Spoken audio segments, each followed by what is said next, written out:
Gente querida, é uma honra estar aqui. Não sei se algum outro ministro do Brasil teve o privilégio de, no decurso de um ano mais ou menos, ter recebido 3 convites para pregar na Igreja do Nazareno. Isso me honra muito. Muito obrigado.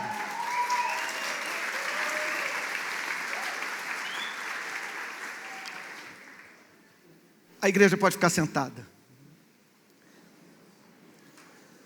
Ih, rapaz, mas não é que tem um flamenguista aqui? Vocês não fazem nada não, gente?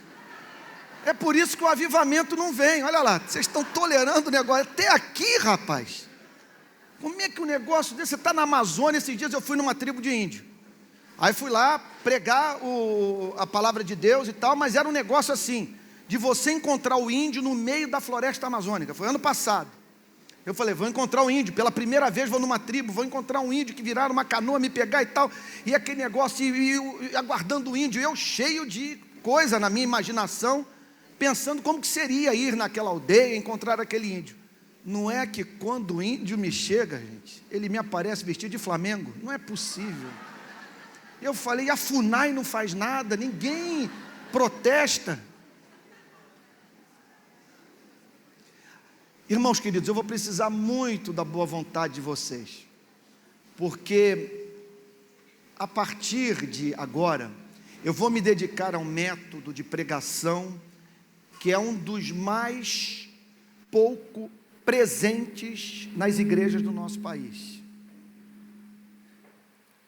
Vocês não vão me ver aqui fazendo pirotecnia, dando cambalhota, dançando. Vocês vão participar de um monólogo. Eu vou durante alguns minutos pregar, fazendo uma exposição, verso por verso, de um capítulo das Sagradas Escrituras que, para ser compreendido por você, vai exigir o uso do seu cérebro, e com a Bíblia aberta. Então quero lhe dizer de antemão, que estou aqui para respeitá-lo. Não vim aqui para passar a impressão que eu sou uma pessoa agradável, simpática, e assim ganhar o coração de todos. O meu desejo é honrar a decisão que vocês tomaram de deixar suas casas, fazer uma viagem para passarem um feriado inteiro, na esperança de ter um encontro com Deus. E eu quero honrar isso. E me dedicando ao caminho por excelência, mediante o qual a igreja tem um encontro com o seu Criador, que é através da pregação da palavra de Deus. E nesses 2 encontros, eu vou me dedicar à tarefa de falar sobre a doutrina da santificação. O processo mediante o qual nós participamos da beleza de Deus. Como participar da beleza de Deus? Como nos tornarmos parecidos com Cristo? Como vivermos a ponto de Deus olhar para a sua e para a minha vida e dizer, em você eu me deleito, porque eu me vejo na sua vida. Você tem o meu DNA, pois vejo a presença do meu caráter em você. Como que isso se dá? Há muitos textos bíblicos que falam sobre essa doutrina, e alguns que nós poderíamos chamar de passagens das Sagradas Escrituras, que apresentam de modo todo especial a doutrina da santificação. E uma delas é o capítulo 4 da carta de Paulo aos Efésios. Carta de Paulo aos Efésios, capítulo 4, verso 1. A minha esperança é que nós possamos ir do verso 4, do capítulo 4, verso 17, até o versículo 2 do capítulo 5. E procurando nos dedicar ao seguinte exercício espiritual, de olhar para a Bíblia como que se olha para uma noite estrelada. Nós sabemos que quanto mais nós olhamos para o céu estrelado, mais estrelas nós vemos. E é isso que nós vamos fazer a partir de agora. Procurar lançar os nossos olhos sobre o texto bíblico, nos concentrarmos nas vírgulas, nas conjunções, nas palavras, nos vocábulos, nas doutrinas, a fim de que, em nos dedicando a essa tarefa espiritual, possamos conhecer a verdade de uma forma mais profunda. Então, Efésios capítulo 4, verso 17. Que o Espírito Santo nos ajude, que haja espírito de sabedoria entre nós, e muita transcendência, que todos tenhamos a forte impressão, baseada em contato real com o mundo espiritual, de que Deus, na pessoa de Jesus, está entre nós. Esse deve ser o objetivo de toda a pregação. Não é entreter, é trazer um senso de transcendência, de maneira que no ato da entrega da mensagem, as pessoas percebam que estão na presença de Deus. Efésios capítulo 4, versículo 17. Isto, portanto, digo e no Senhor testifico. Jamais pule nas Sagradas Escrituras uma conjunção. Jamais passe por cima desses conectivos que aparecem entre os versículos da Bíblia, especialmente nas epístolas de Paulo, porque são palavras profundamente reveladoras da essência do cristianismo. Quando o apóstolo Paulo inicia o versículo 17 dizendo: isto, portanto, está pressupondo uma conexão entre o que ele havia acabado de falar no versículo 16 e aquilo que ele estava para comunicar à igreja a partir do verso 17. Isso tudo significa que o cristianismo exige o uso do cérebro. E de que maneira? Em primeiro lugar, uma dedicação intelectual à busca da compreensão da verdade. E em conexão a isso, a decisão de aplicar o que foi compreendido na vida. Sem isso, é impossível viver o cristianismo na sua plenitude. E essa é a maior fraqueza do púlpito brasileiro, das nossas classes de escola dominical, das conferências que nós organizamos. As pregações não são doutrinárias, elas não apresentam a doutrina, a verdade, e muitas vezes também não vêm acompanhadas da aplicação prática daquilo que foi compreendido pela mente. Aqui está o apóstolo Paulo, portanto, dizendo: isto, portanto, digo, em razão do que eu havia acabado de falar. O que ele havia acabado de falar? Que nós devemos nos despojar do velho homem e nos revestir do novo homem. Ele havia acabado de falar sobre o desenvolvimento espiritual da igreja, no capítulo 4, do verso 1 até o versículo 16. Quando ele chega no versículo 17, ele lembra aos leitores da epístola o que ele havia acabado de falar, a doutrina que ele havia enfatizado, e passa a apresentar a sua desembocadura prática.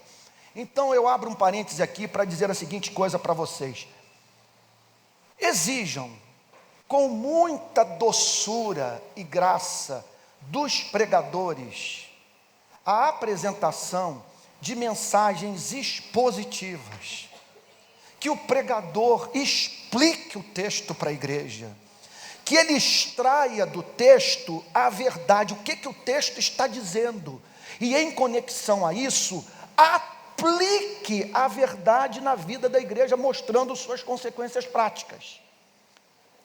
Isto, portanto, digo, e no Senhor testifico. Portanto, trata-se de uma declaração que é apresentada de modo solene. No Senhor testifico. O que ele está querendo dizer com isso? Aquilo que eu passo a dizer é da mais profunda importância para a vida da igreja. E não é palavra minha, não é mensagem de um mortal. Por isso eu chamo Deus como testemunha. No Senhor testifico. Aquilo que eu passo a dizer para vocês é resultado da minha compreensão da verdade, fruto da minha relação com Deus, do chamado divino para eu cumprir a missão de apóstolo. E Deus é testemunha de que aquilo que eu passo a lhes ensinar é fruto da revelação do seu Espírito. No Senhor testifico, é verdade que não pode ser negociada, banalizada. Trata-se de doutrina não condicionada pela cultura do primeiro século. No Senhor testifico. Sem querer cair aqui em esnobismo intelectual, é algo para o qual havia fundamento metafísico, fundamento em Deus, no seu ser, no seu caráter. Não se tratava de algo condicionado pela cultura, pelo tempo. É palavra de Deus. No Senhor testifico que não mais andeis como andam os gentios. Aquelas pessoas haviam sido convertidas através do trabalho dos missionários cristãos do primeiro século, e aí então passaram a entrar num processo de discipulado. E o apóstolo Paulo tem algo de modo muito especial a dizer para os convertidos da cidade de Éfeso. Não vivam mais a vida que vocês um dia viveram. Vivam de uma tal maneira que se torne clara a diferença entre vocês e os gentios. Que não mais andeis. Esse verbo é um hebraísmo que tem um sentido de modo de viver. É o comportamento, é a forma de você se relacionar com o próximo, com o universo, com Deus. Não mais andeis. Que sua vida não seja mais caracterizada por uma forma específica de comportamento. Que forma específica de comportamento é essa? É o comportamento que pode ser encontrado naquele que não conhece o Evangelho. Não mais andeis como os gentios. Quem são os gentios? Os gentios são todos aqueles que não conhecem o conteúdo da revelação, que não têm acesso à palavra de Deus, ou em tendo acesso à palavra de Deus, a ignoram. Os gentios. E o apóstolo Paulo olhava para a vida dos gentios, dos pagãos do primeiro século, e percebia a necessidade imperiosa de chamar os cristãos daquela geração a viverem de modo diametralmente oposto ao que era vivido pelos gentios. E daí então, nós extraímos do texto uma grande, profunda e muito pertinente verdade bíblica. Irmãos queridos, tem que haver uma diferença nítida entre nós e os não cristãos, que extrapola o fato de que muitos não cristãos nesse feriado estão sambando enquanto nós estamos no retiro. É algo que está para além disso, que envolve a forma como nós lidamos com dinheiro, como exercemos a nossa profissão, como nos relacionamos com o próximo, com as injustiças do nosso tempo. Não mais andeis como os gentios. Mas o apóstolo Paulo nunca é vago, ele nunca joga a palavra fora. Sua mensagem é sempre racional. O que eu mais amo nas epístolas paulinas é que eu observo o que muito falta no púlpito brasileiro. O pensamento é linear. Há um encadeamento de ideias, a princípio, meio e fim. Não mais andeis como os gentios. E aí alguém poderia perguntar, mas o que caracteriza a vida do gentio? Como o gentio se comporta? O que pode ser encontrado em sua vida, do qual o cristão deve se afastar horrorizado? O apóstolo Paulo responde essas perguntas. Verso 17. Isto, portanto, digo e no Senhor testifico, que não mais andeis, como também andam os gentios, na vaidade dos seus próprios pensamentos.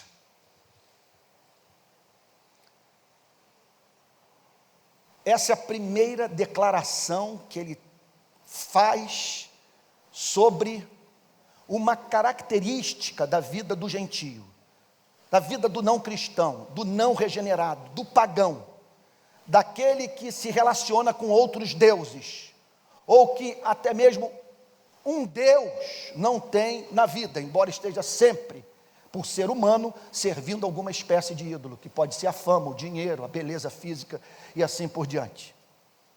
O que caracteriza a vida dessa criatura? E a primeira coisa que o apóstolo Paulo destaca é a vaidade dos seus próprios pensamentos. A palavra vaidade no grego tem o sentido de vacuidade.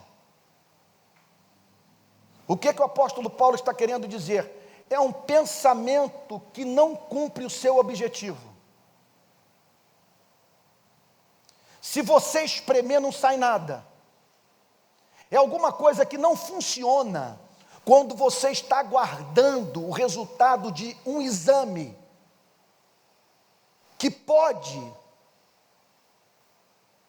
revelar a você que terá que se submeter a algum tratamento invasivo e que vai de alguma forma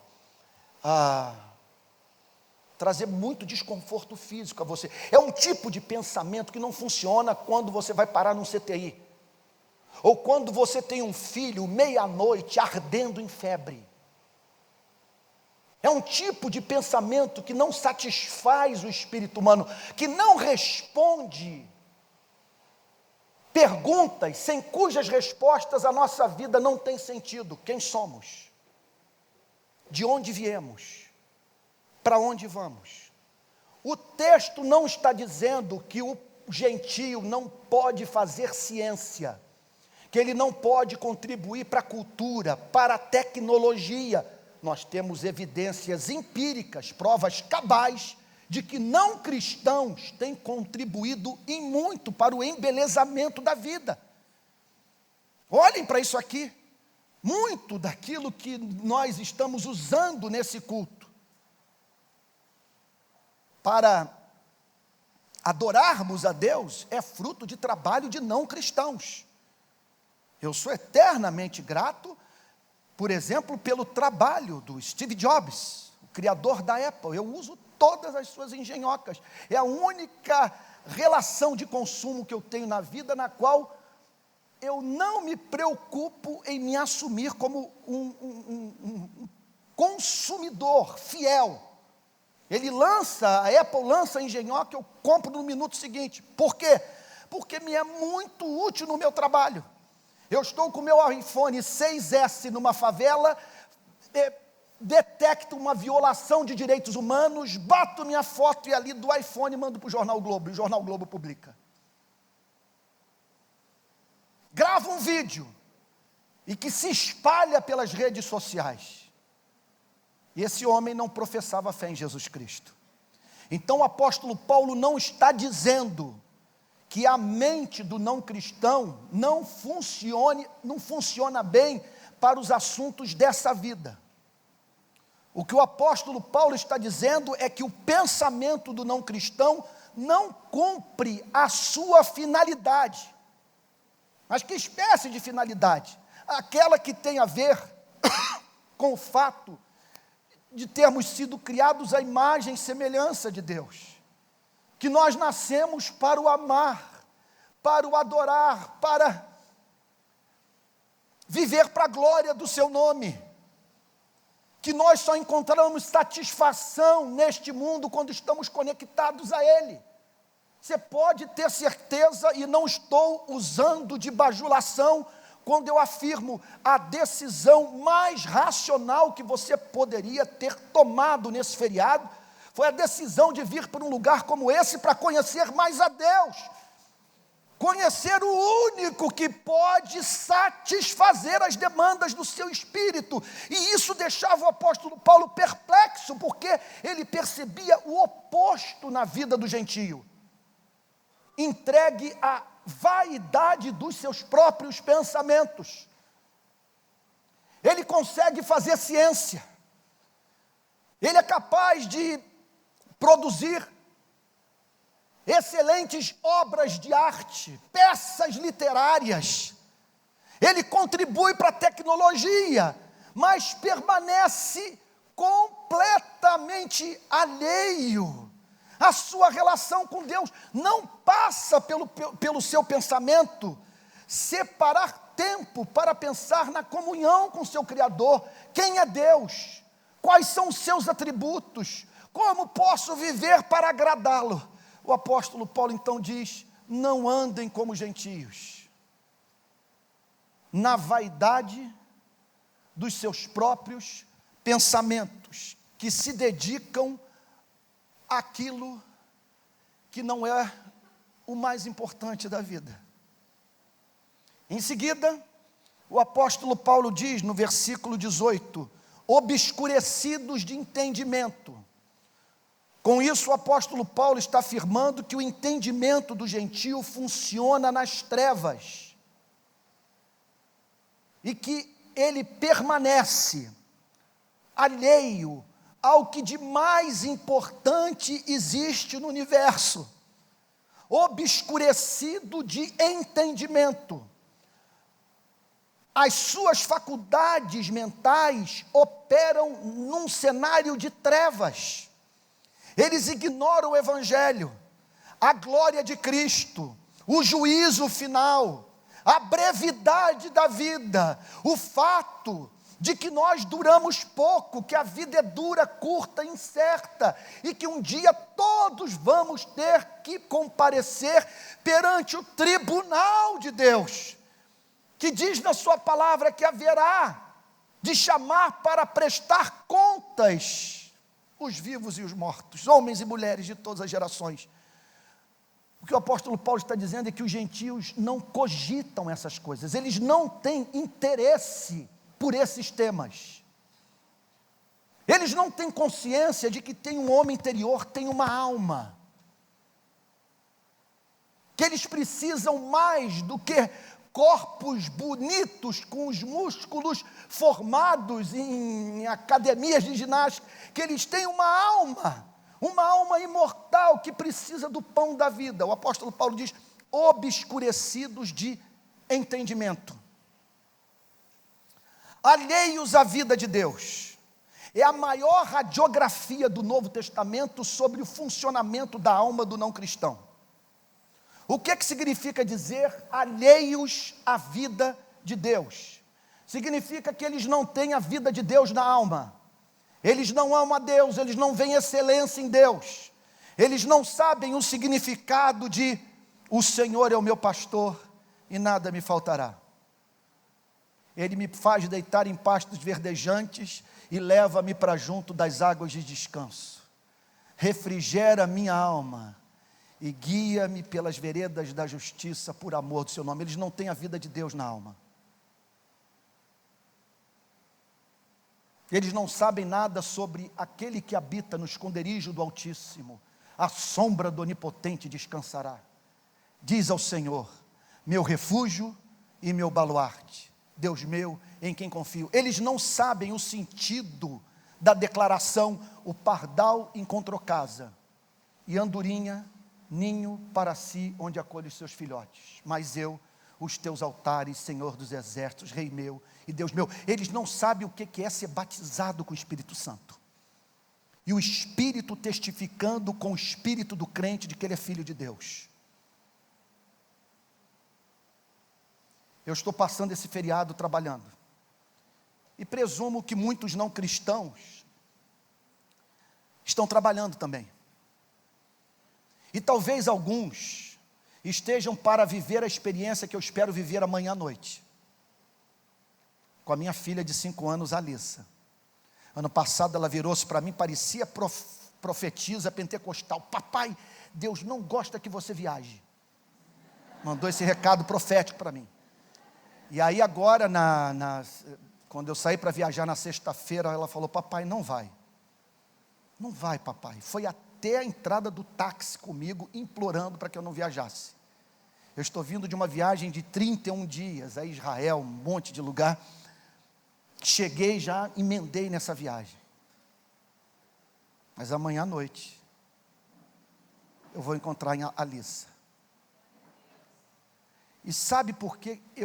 Olha, se há tentação que eu não tenho na vida, é invejar o ímpio.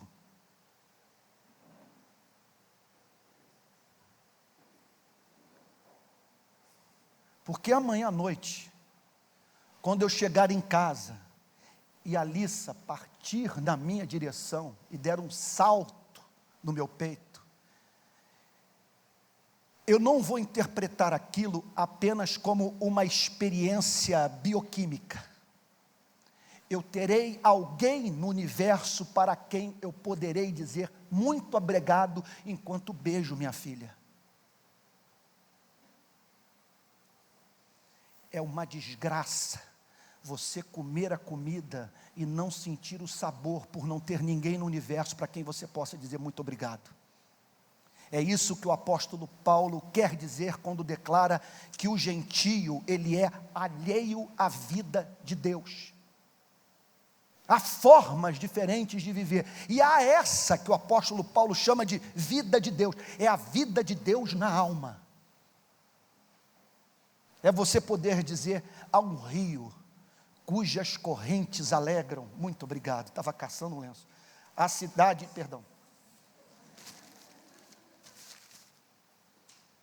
há um rio, cujas correntes alegram a cidade de Deus, o santuário das moradas do Altíssimo.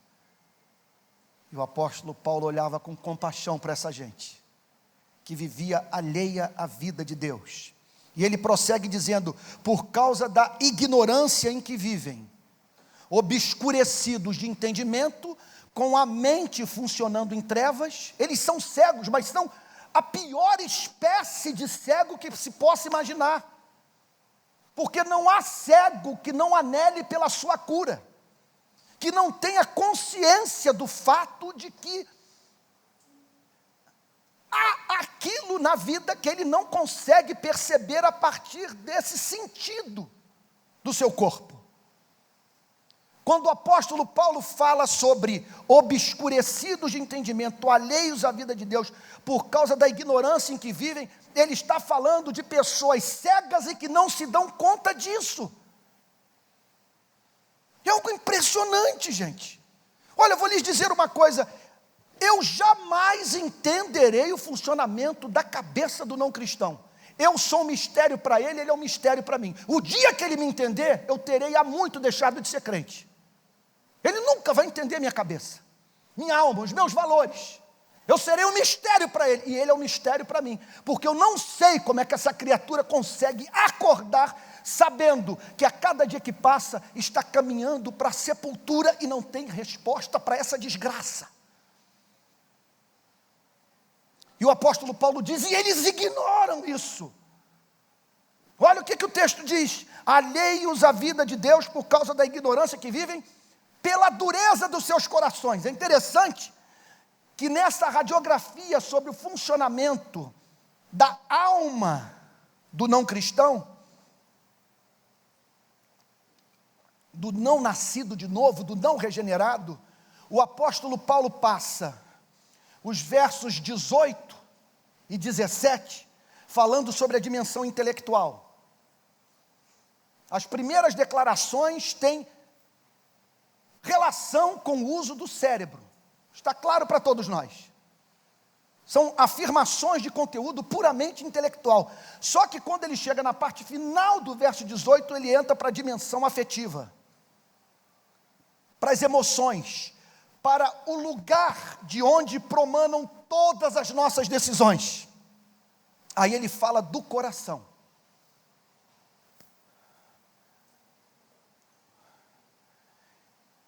E nesse ponto a psicanálise veio em socorro da boa teologia do Novo Testamento, ao mostrar para a humanidade que o comportamento humano não é tão racional como nós imaginamos. Que parte das avaliações racionais que nós fazemos recebe energia, influência, direção das nossas paixões. É alguma coisa impressionante. E aqui o apóstolo Paulo fala sobre algo que é anterior ao entendimento. O coração, a paixão, a inclinação da alma que determina a sua forma de usar o cérebro. Dureza do coração. É por isso que a conversão está no campo do milagre. E por mais que trabalhemos, nos esforcemos, seja no sermão, seja na música, no preparo da liturgia, para criar um ambiente convidativo para o não cristão, sem a intervenção do Espírito Santo, jamais haverá conversão. Por isso que a igreja tem que avançar de joelhos e fazer tudo o que faz na mais profunda dependência do Espírito Santo, porque nós estamos falando da dureza do coração. E não tem orador, por mais brilhante que seja, músico também, por mais habilidosa que seja a sua forma de condução da liturgia, que tenha o poder de mudar o coração humano, de fazer com que um coração refratário, duro, se transforme num coração vulnerável para a palavra de Deus, por causa da dureza do coração. Então entenda uma coisa. O problema do ímpio não reside no fato dele não crer em Deus. Você pode convencer uma pessoa da existência de Deus e da historicidade de Cristo, como também da credibilidade do Novo Testamento, e esta pessoa não se converter. Existe aquilo que a Bíblia chama de fé dos demônios. A Bíblia nos apresenta esses seres que carregam uma característica que lhes é comum, presente em todos os demônios. A Bíblia diz que eles creem, que eles não têm a mínima dúvida quanto à existência de Deus. Contudo, creem enquanto tremem, como diz Calvino. Calvino declara que a fé dos demônios só serve para fazê-los tremer. Porque uma coisa é você crer na existência de Deus, outra coisa é você ver excelência em Deus, é você amar a Deus. Uma coisa é você dizer, se algo existe, algo tem existido por toda a eternidade, porque o nada cria. E outra coisa é você dizer, te contemplo na beleza da tua santidade. O que falta ao gentio? Preste atenção, gente. Isso aqui é um dos artigos de fé mais importantes do Novo Testamento. O que falta ao gentio é a capacidade de sentir a doçura do mel. Ele não tem um sentido que o Espírito Santo deu a você, se você é crente. Que sentido é esse? é a capacidade dada pelo Espírito Santo de você se encantar com o Evangelho, de você ver excelência em Jesus, de você ver beleza na crucificação, de você ler João 3,16 e dizer: isso é poesia. Deus amou o mundo de tal maneira que deu seu Filho unigênito, para que todo aquele que nele crê não pereça, mas tenha vida eterna. O que falta ao não cristão, em razão da dureza do seu coração, é aquilo que nós poderíamos também chamar de senso estético. Vocês já observaram isso? Que tem pessoas que não têm sensibilidade estética. Você pega um sujeito desse e leva para Paris, vai visitar o Musée d'Orsay, ou vai fazer uma visita ao Louvre. A pessoa se vê dentro de um cenário infernal, ela não vê a hora de se libertar daquele local, e entrar no primeiro shopping center que encontrar, na tal da Galeria Lafayette, do lado do Louvre. E por quê? Não tem sensibilidade estética nenhuma. Você vai botar Rembrandt, você vai botar Van Gogh, você vai apresentar Leonardo da Vinci, e a pessoa só vai ver rabisco.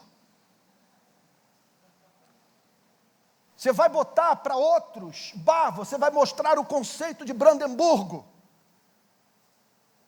ou Jesus, a alegria dos homens, e a pessoa vai dizer que o que toca o seu coração é o funk lá da favela, que diz: minha avó está maluca, minha avó está maluca, tanta coisa para comprar e ela comprou uma peruca. Minha avó está maluca, minha avó está maluca, está andando de twist com playboy na Jurujuba. Minha avó está maluca, minha casa no tijolo e a geladeira pura. Minha avó está maluca, tanta coisa para comprar, ela comprou uma peruca. Tem gente que não tem ouvido para música. Eu, por exemplo, estava agora em Portugal, e um amigo meu, naquela viagem 0800, me proporcionando os prazeres da terra. É maravilhoso você ter um amigo que vira-se para você e diz o seguinte: Antônio, eu não sei o que fazer com tanto dinheiro. O cara falou isso para mim: não sei o que fazer com tanto dinheiro, está ganhando muito dinheiro. Aí ele me levou para um típico restaurante português, e eu, como filho de português, sou apaixonado por comida portuguesa. E comemos aquela bacalhoada. Aí veio a hora do vinho. Vocês me perdoem, eu tomo um vinhozinho. Mas aconteceu o seguinte: o maître, o dono, na verdade, do restaurante, começou a descrever a história do vinho. E falar de, como é que é? Um sabor aveludado. Depois falou alguma coisa relacionada a madeira, a carvalho, e foi descrevendo o negócio. Até que lá pelas tantas eu me virei para ele e disse o seguinte: amigo, como sentir este prazer? Porque para mim não há diferença entre esse vinho que você está me servindo e o sangue de boi que eu tomava no Rio de Janeiro antes de eu me converter, para ficar doidão. Eu não tenho prazer no vinho, não consegui até hoje entender o que faz o sujeito botar R$1.000 numa garrafa de vinho. Pois bem, gente, há pessoas que têm essa limitação com relação a Deus. Por causa da dureza do coração, não tem encanto pelo Evangelho. Não vem beleza em Jesus Cristo. Elas vão ouvir uma pregação sobre a oração de Jesus no Getsemane. Meu Deus, que oração! Pai, tudo te é possível. Afasta de mim este cálice. Contudo, não seja como eu quero, e sim como tu queres. E aí ele ouve a resposta do Pai: meu filho, tudo me é possível, e eu amo, contudo, eu não posso salvar o meu povo sem o derramamento do seu sangue. E ele diz amém. Isso me leva às lágrimas. A história de amor mais linda que jamais foi contada, o amor de Deus pela sua igreja. Você apresenta para o gentio a oração de Jesus no Getsemane, ou seu grito de abandono no Calvário, ele dorme, porque ele não tem esse senso estético, ele não tem esse sentido espiritual, o coração é endurecido, ele se comove com seu time de futebol, Ele se impressiona com os nossos supostos exageros no momento da adoração. Ele o vê de braços levantados aqui adorando e o tem como fanático, como alguém que perdeu o controle sobre suas próprias emoções. Mas vai no Morumbi ver esse santo varão torcendo para o seu time. Ou no estádio do Corinthians, ou no Maracanã. Para não ser parcial. Por causa da dureza do coração. O problema não é intelectual. Tem a ver com o coração. Um coração incapaz de comer a comida e sentir o sabor. Se você me perguntar por que você é cristão, esse meu amigo mesmo, enquanto viajávamos agora em Israel, ele disse algo extraordinário. Eu falei, rapaz, você não tem ideia do que você acabou de dizer. Nós estávamos andando por Israel inteiro e vendo as evidências arqueológicas da historicidade do Evangelho. Então fomos em locais em que você pode dizer que quase com 100% de certeza que ali Jesus Cristo nasceu. Ou ali Maria recebeu a revelação do anjo. Por aquela estrada Jesus Cristo passou em razão das evidências históricas.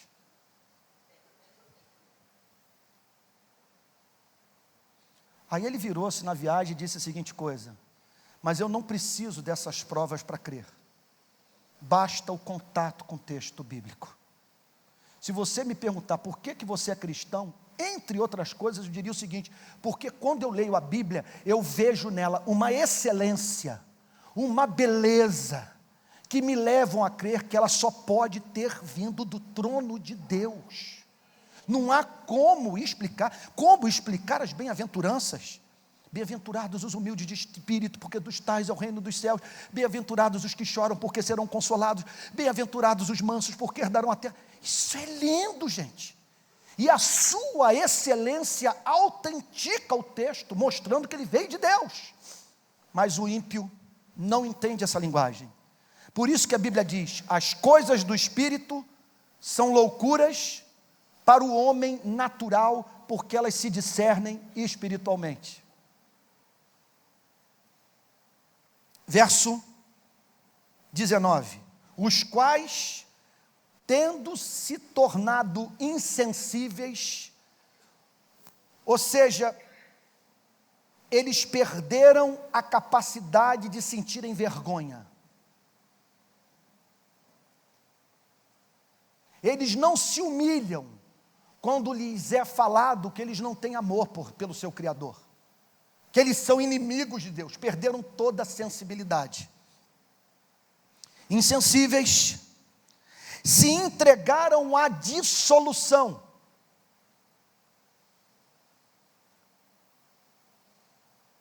Foram para a cama com o diabo. Uma entrega.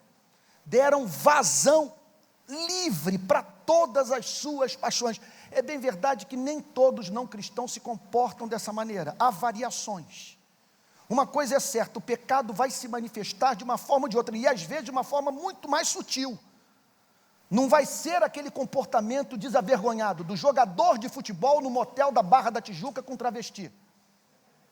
Vai ser simplesmente a dedicação ao vinho, ou a corrida de cavalo, ou a obras de arte. É um hobby que se transforma num ídolo.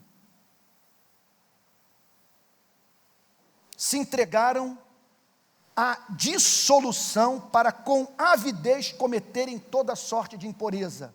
Por que com avidez? Talvez a passagem que nos ajude mais a entender o ponto seja o encontro de Jesus com a mulher samaritana. Olha aí que pode ser que eu esteja profetizando para as mulheres que hoje estão me ouvindo. Jesus encontra uma mulher que estava na 6ª relação conjugal, naquele tempo. Suponho que houvesse alguma beleza nela, para atrair tantos homens. E o interessante é que Jesus não faz com ela o que alguns pastores fariam no nosso país: botar a mão na cabeça e expulsar o espírito de sexo, ou o espírito de pombagira. Uma mulher não pode atrair tantos homens se não estiver sob o feitiço de alguma entidade espiritual. Jesus a trata com dignidade. E diz a seguinte coisa: filha, como se estivesse apontando para os homens, quem beber dessa água, voltará a ter sede. Quem beber da água que eu lhe der, nunca mais terá sede de novo. Pelo contrário, a água que eu lhe der será nele uma fonte a jorrar pela vida eterna. Eu não quero torná-la assexuada. Você gostar de homem faz parte da imagem e semelhança do Criador que você carrega. O problema é você esperar neles o que só eu posso lhe oferecer. Você está em busca de um amor perfeito, de um amor incondicional. Não há homem que possa atender esta demanda. Quando você não tem essa demanda atendida por Deus, você vai procurar sacar das pessoas o que só Deus pode lhe oferecer.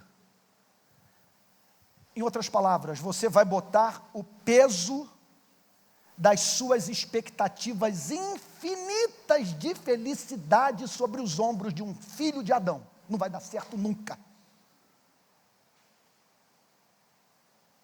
Pois bem, e aí nós nos deparamos com esta declaração: com avidez. Por que com avidez? Porque depois que o jogador de futebol já transou com mais de 1000 mulheres nas mais diferentes partes do mundo, em razão dessa sede insaciável, ele se vê dentro de um motel com um travesti, procurando encontrar na vida alguma coisa que o homem só pode encontrar no seu Criador. Ou seja, nessa vida nós sempre estamos adorando alguém. O que você precisa decidir é quem será o seu ídolo, diante de quem você vai se curvar, para quem você vai dizer amém, ao ouvir: tudo isto te darei, se prostrado me adorares. Há uma frase de Santo Agostinho que ele diz a seguinte coisa, podia estar perfeitamente na Bíblia, quando ele declara: tu nos fizestes para ti, e o nosso coração não encontra descanso enquanto não descansa em ti. Por isso ele diz, essa é uma característica dos gentios: com avidez cometem toda sorte de impureza. Então observem que aqui não há espaço para moralismo. O apóstolo Paulo não está preocupado com sua reputação, ou com um comportamento que seja saudável para a vida em sociedade. Ele não quer usar as pessoas. Ele não está aqui tão somente pensando na sociedade, ele está pensando em você. E por isso ele diz, para com avidez cometerem toda sorte de impureza, cometerem aquilo que nos torna impuros, imundos, aquilo que macula a imagem e semelhança de Deus que nós carregamos. Foi o que disse um amigo meu, pastor, outro dia. Ele falou que viu uma foto de uma mulher belíssima em alguma revista, e ele tomou a decisão de não se dedicar à contemplação da foto, por sentir que ele estava, como é que ele me disse? Desrespeitando a si mesmo, porque uma mulher que é capaz de tomar uma decisão como aquela, não é digna da sua admiração. Não é moralismo, está longe de ser moralismo, simplesmente é uma pessoa que diz, eu fui criado para algo maior. Deus me chamou para provar dos prazeres dos anjos e não dos animais. Foi o que eu vi outro dia, quando o meu cachorro, o Muffet, meu labrador, antes de ir para a glória, que hoje está no céu, segundo C.S. Lewis, os nossos animais domésticos vão para o céu e vão encontrar conosco lá. E o Muffet está me esperando lá, glorioso. Agora a gente tem uma gata, a Floquinha. Também vai para o céu conosco. E aí passou a cadela do vizinho, formosa, belíssima, e sentou em frente à cerca da nossa casa, naquele santo período, no cio. O Muffet o único cachorro convertido que eu conheci na vida, ficou alucinado. Quando ela saiu, ele botou o pescoço inteiro para o lado de fora da cerca e cravou o focinho onde ela estava sentada. Eu fiz assim, meu Deus, ali estou eu, ali estamos nós, seres humanos, que vivem sob a pressão desses instintos criados por Deus, mas que não podem se tornar senhores da nossa vida, porque fomos feitos à imagem e semelhança de Deus, conhecemos Jesus, e a nós nos cabe conduzir a nossa vida mediante o uso de uma razão iluminada pelo Evangelho, de maneira que eu não posso permitir que os meus instintos tragam ruína para a minha vida, me levem a me comportar como os animais. Eu sou um homem, não vou trocar o direito da primogenitura por um prato de lentilhas.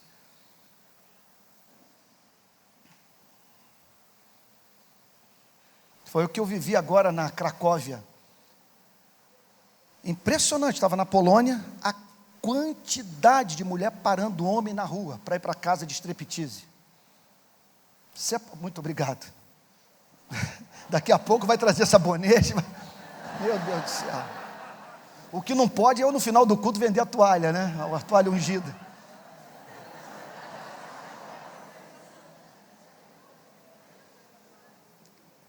Caramba, 15 minutos.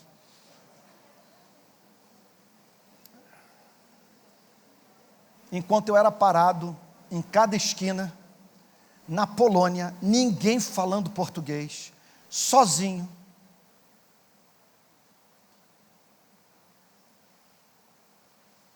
eu pude dizer para mim mesmo, na presença do meu Deus, entre mim e esse convite que está sendo feito por essa loura polonesa, está alguém cuja relação eu não negocio, e que me oferece um prazer que nenhuma mulher pode me proporcionar.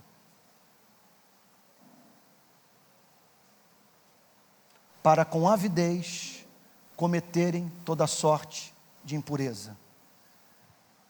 O que o apóstolo Paulo está dizendo? Não andem como gentios, se comportem como homens, sejam o que vocês são. Isso não é moralismo, isso é respeito próprio.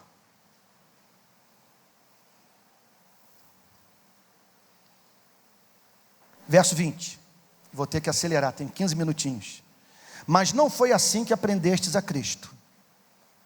Ele descreve o comportamento dos gentios, e aí diz a seguinte coisa: mas não foi isso que foi ensinado para vocês no discipulado, na escola dominical. Não foi assim que vocês aprenderam com Jesus Cristo. Então isso é muito importante ser enfatizado. Gente, alerta profético.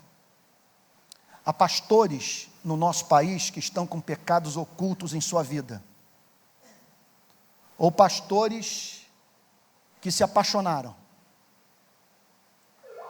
Dificilmente a teologia resiste a uma amante na vida do pastor. Ele se apaixona pela secretária da igreja, ou por uma irmã, membro da igreja, e a sua teologia muda. E o que acontece é que alguns desses pastores transformaram a graça em quarta pessoa da Trindade. Uma graça que procura então aplacar a ira da Trindade, e cuja tarefa consiste tão somente em pacificar o ser, em fazer com que você conviva bem com seus pecados, e não a graça gulosa do Novo Testamento, que anseia por nos ver participando da beleza de Jesus. O que o apóstolo Paulo está dizendo é que, seja qual for o nosso conceito de graça, Na hora de tomarmos uma decisão qualquer na vida, nós temos que responder esta pergunta: isso se ajusta ao Evangelho? Foi isso que eu aprendi com Jesus Cristo? Por essa prática eu posso dar glória? Não foi assim que aprendestes a Cristo. Então notem bem, há uma separação muito grande entre o ponto de vista do pastor, do presbítero, do diácono, da igreja, que muitas vezes estão botando na boca de Deus o que Deus nunca falou, e a ética do Novo Testamento. E se você não separar Deus de religião, você enlouquece.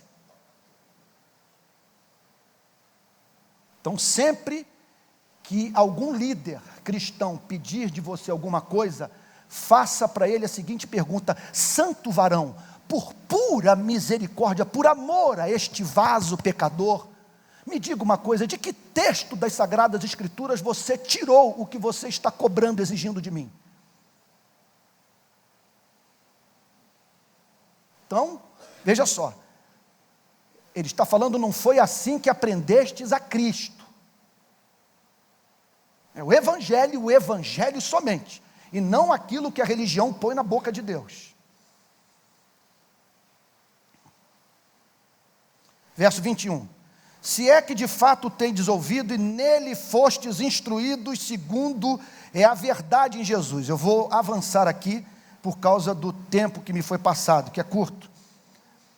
Se é, quer dizer, mas acredito, sábio, devido ao calor, não dá para se prolongar muito numa mensagem como essa. Se é que de fato tendes ouvido, quer dizer, pressupondo que vocês ouviram a palavra de Deus, e em Jesus Cristo foram instruídos. Então observem, vir para um retiro como esse não pode significar apenas nós termos uma viagem com Jesus. Tem que haver instrução, gente. Tem que haver entendimento, a mente tem que ser alimentada. Instruídos, é o que o apóstolo Paulo declara, segundo é a verdade em Jesus. Não é segundo é a verdade tal como foi revelada em Jesus Cristo. No sentido de que, quanto ao trato passado, quanto à sua forma antiga de viver, vos despojeis do velho homem. O que é o velho homem? É o homem que nós éramos antes de nos convertermos. É o homem tal como ele é em Adão, o velho homem. E o que o apóstolo Paulo diz é que você deve se despojar do velho homem.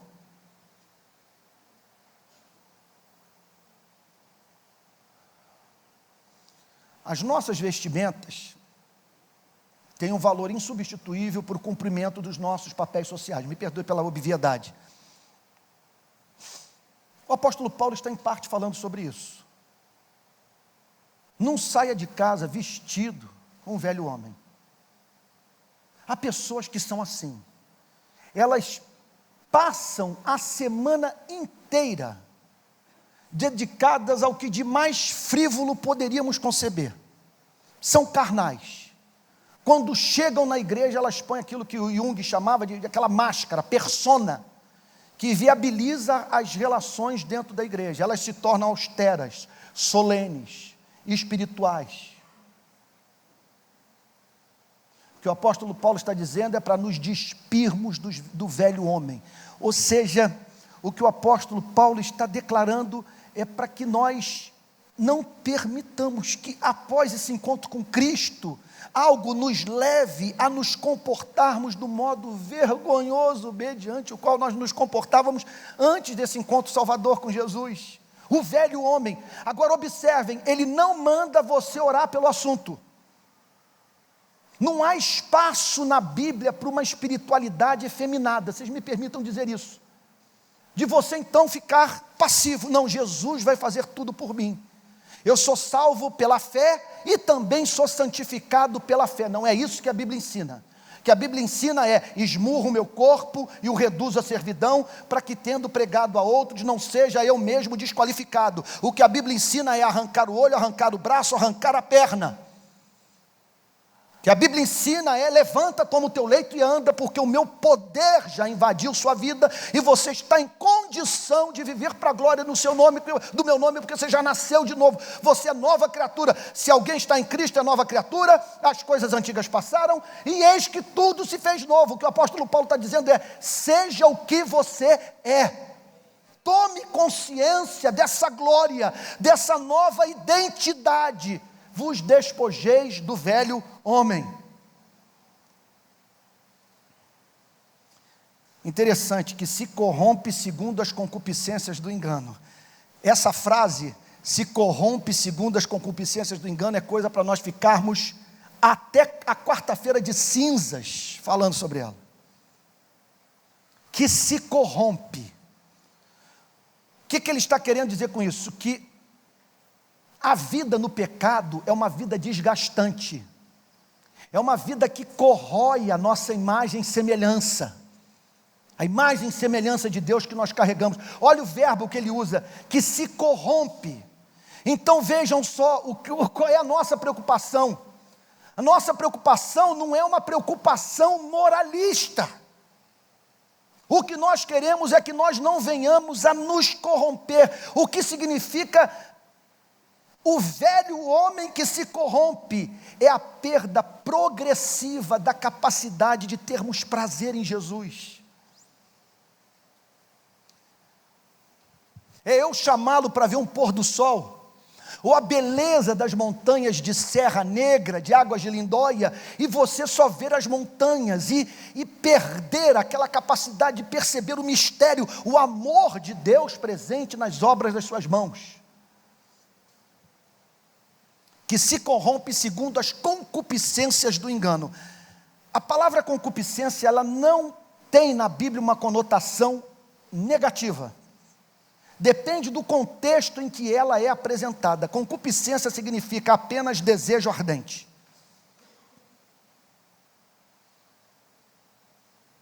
E você pode desejar ardentemente o que é bom. O problema é quando é concupiscência do engano. Vocês estão entendendo o ponto? O que é concupiscência do engano? Presta atenção, meu pai, você vai poder se livrar de muita cilada se compreender o que eu vou lhe dizer. Não quero ser bombástico, solene, sabe, nem professoral. Estou servindo a igreja de Jesus. Só tem uma coisa que justifica eu ter deixado minha filha no Rio de Janeiro: servir o povo que Deus ama. E eu estou aqui na alegria de poder servir ao que de mais precioso Deus tem no universo, a sua igreja. E eu estou falando sobre concupiscência do engano. Concupiscência do engano é alguém que se coloca do seu lado e que sugere a você algo que se transforma em desejo ardente, mas que o destruirá. É a concupiscência do engano, porque propõe que você anele por aquilo que não o satisfará, que não trará verdadeira alegria ao seu coração. E o apóstolo Paulo olhava para o mundo pagão e dizia: essa é uma característica do paganismo, eles estão entregues às concupiscências do engano. Eles acreditam que é isso que precisam para viver.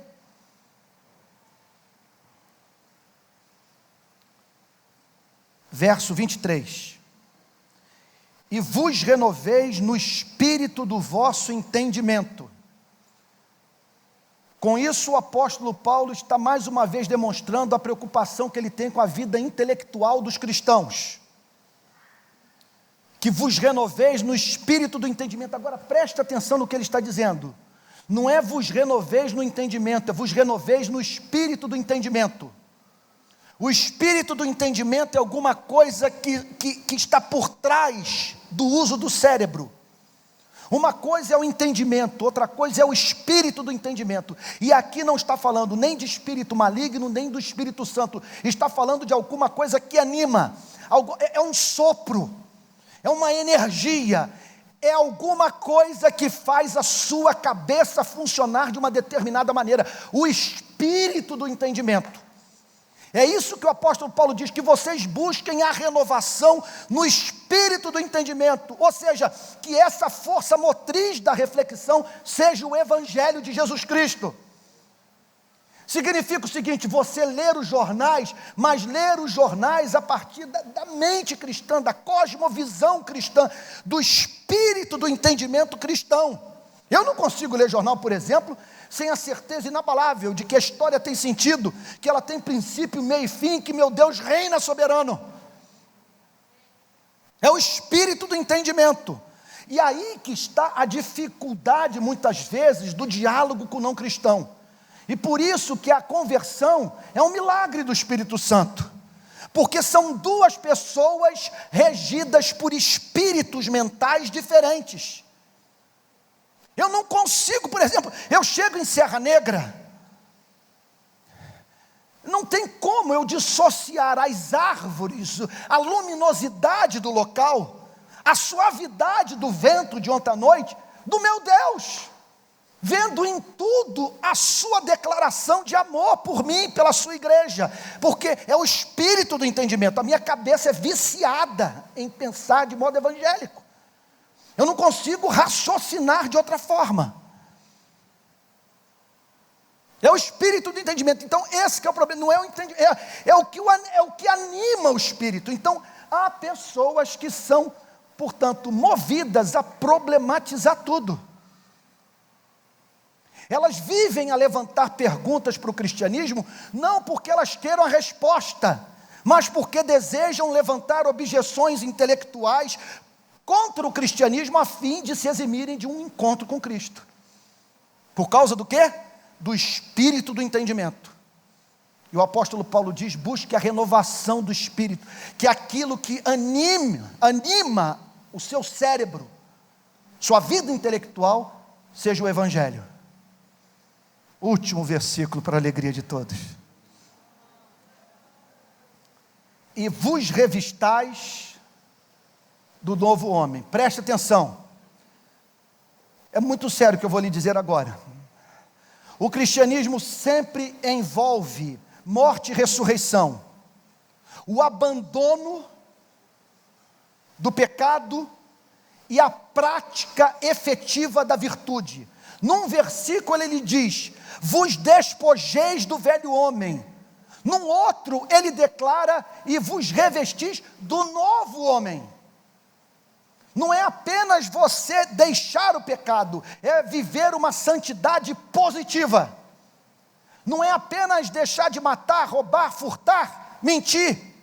É amar, é promover a vida. É cuidar do oprimido, do necessitado, é dar voz aos que não têm voz. Criado segundo Deus. O novo homem, ele é criado tendo o caráter de Deus como referência. Com isso, o que o apóstolo Paulo está dizendo? É nesse ponto que esse conceito de graça, dessa graça que só fala sobre perdão e não fala sobre transformação de caráter, é nesse ponto que eu discordo dessa pregação. Porque a graça que me é revelada nessa passagem é uma graça que quer que eu participe da beleza de Deus. O novo homem criado segundo Deus, tendo como Deus como referência, ou seja, o chamado do evangelho é para que nós recebamos o perdão de pecados e também um coração novo, de maneira que participemos da formosura de Deus. Eis a realização do supremo desejo de visibilidade, de obtenção de visibilidade. Olha, eu tenho uma teoria para o porquê de nós pregadores gastarmos tanto tempo na pregação, dos músicos muitas vezes se alongarem na música, e de quem vai dar um aviso que poderia ser dado em 30 segundos, usar 5, 10 minutos. Nós amamos ser vistos, nós odiamos o anonimato. Não há nada que mais nos fira do que ser tratados com indiferença. O problema é que quando nós nos expomos muito, as pessoas vão percebendo que não somos tão belos assim. Como diz Caetano Veloso, de perto ninguém é normal. Você se aproxima de uma pessoa, você diz, ela é louca. E ela se aproxima de você e diz, perdeu o juízo. De perto ninguém é normal. Mas há uma visibilidade que nós vamos ter no céu. E que já pode ser desfrutada aqui na terra. É quando, ao se revestir do novo homem, criado segundo Deus, você revela a beleza de Jesus. E as pessoas passam a contemplar a beleza de Cristo em sua vida. E é por isso que muitas vezes surgem paixões entre nós. Outro dia uma moça lá na igreja desabafou dizendo o seguinte, olha, vocês não têm ideia, vocês cristãos, do fascínio que vocês exercem sobre nós mulheres. Porque nós encontramos em você, ela está falando de homens verdadeiramente cristãos, porque nós encontramos nos verdadeiros homens cristãos tudo que uma mulher espera encontrar no homem, gentileza, honestidade. Não estou dizendo que é o que você encontra na igreja, estou dizendo é o que você encontra no verdadeiro cristão. E muitas vezes, não quero dar uma aqui de, como é que eu poderia dizer?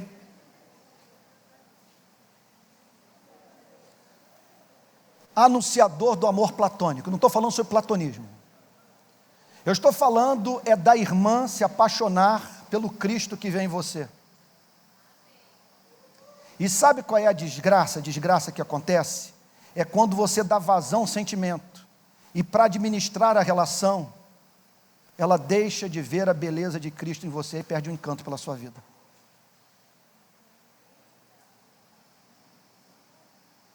Gente, como homem, para mim não há nada mais belo no universo do que a mulher. Esse negócio de ficar pôr do sol, uma mulher num pôr do sol, é um negócio comovente. É um negócio comovente. A beleza feminina é um negócio comovente. Agora, isso que o apóstolo Paulo está falando, uma mulher revestida da nova mulher, criada segundo Deus, é coisa fascinante.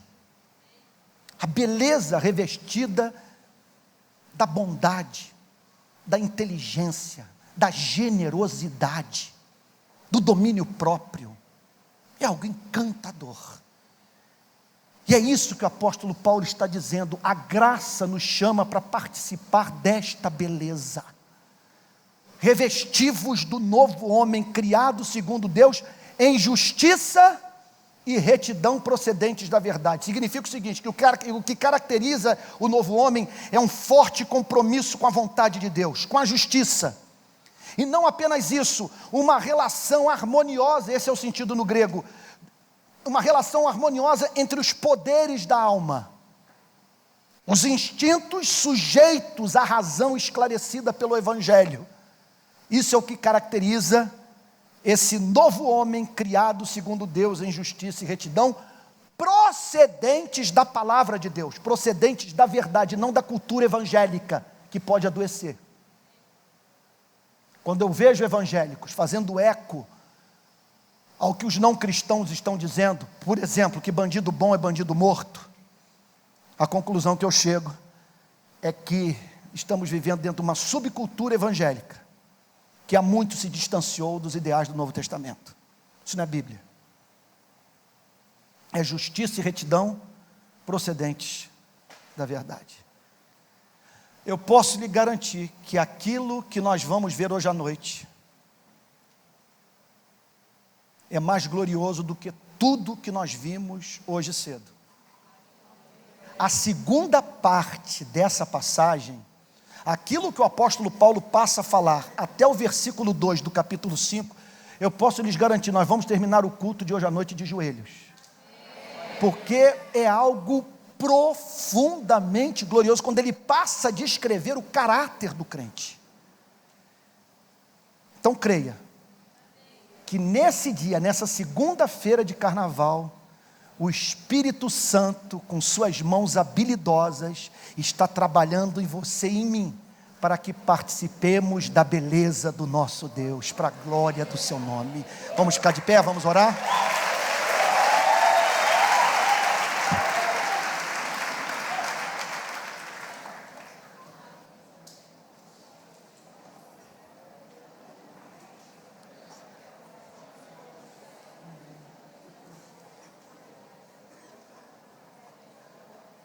Pai Santo,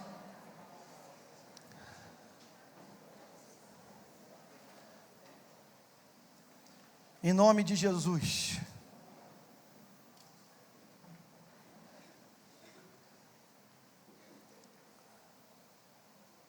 revela-nos a glória da vida cristã, e que a partir de hoje, a maior ambição que tenhamos em vida, seja nos revestirmos do novo homem, criado à imagem de Deus, em justiça e retidão, procedentes da verdade. Não queremos visibilidade, não queremos fama na terra, queremos ser famosos no céu. Mas que se tivermos que nos tornar visíveis na terra, que seja por causa da beleza do teu caráter presente em nós. Em nome de Jesus, amém.